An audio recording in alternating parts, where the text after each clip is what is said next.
The N3 Toll Concession is urging motorists to prepare for high traffic volumes headed towards Gauteng this weekend. This past week has seen highs of almost 2,000 vehicles per hour travelling northbound on South Africa's busiest highway. Well, let's get more information on the peak of traffic volumes coming into Gauteng as we're joined by Thania Dhoogra, N3 Toll Concession Operations Manager. Thania, appreciate your time. Now, highs of 2,000 an hour is an incredible amount of time, and I suppose it draws much on the patience of drivers.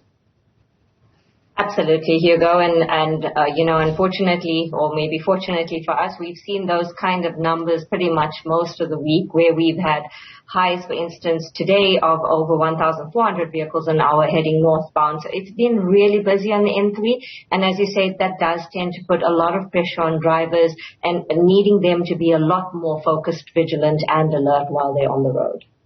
So obviously, one of the things that you're monitoring, Thania, is the flow of traffic. But what else are you looking at? What information can you give us on just what can we expect from these 1,400 to 2,000 vehicles an hour on this concession?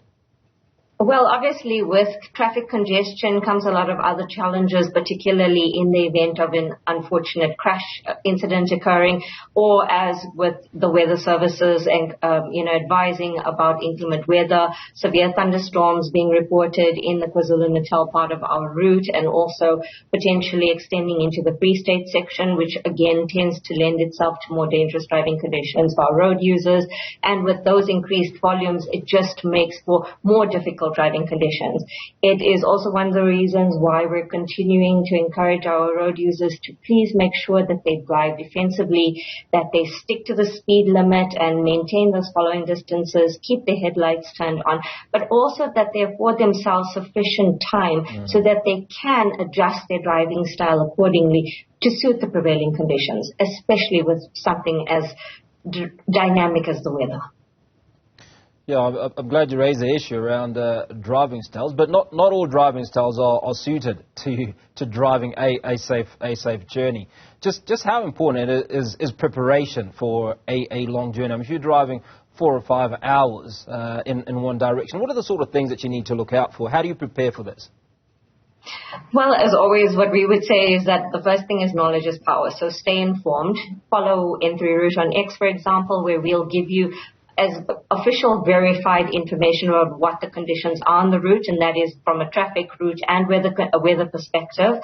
But also, it is really important that you plan where you're going to stop along the route, so that you make sure you take regular breaks every 200 kilometers or every 2 hours, again, so that you can ensure that you are remaining vigilant and alert, but also that you are in the right state of mind for the trip, because it's a long distance trip, and everybody, at this point in the holiday, everybody's just eager to get home and they want to get there as quickly as possible. But again, we want to remind everyone that they're not the only people on the road. They need to share the road responsibly so that everyone reaches their destination safely.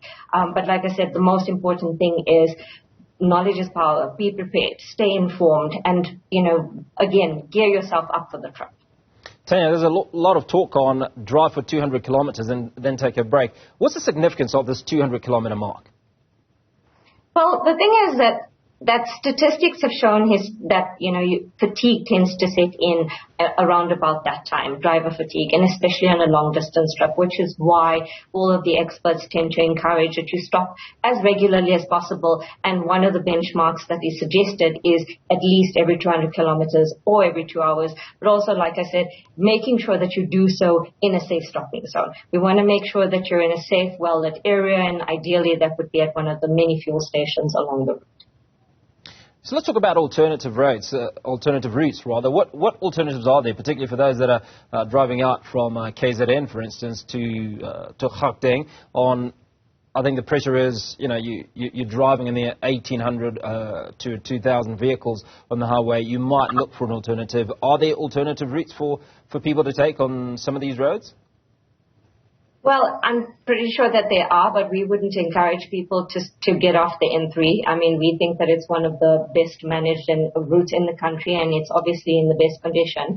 As much as there might be delays because of congestion, we have a really phenomenal team who are out and about making sure that our road users are safe and that we are keeping them moving as safely and quickly as possible, especially when it comes to clearing up of incidents or when there's a crash that occurs. You want to be somewhere where you know that help is just a phone call away, and N3TC's 24/7 helpline is one of those places where you just give us a call on 0800 63 4357 and we'll get you the help that you need on the N3.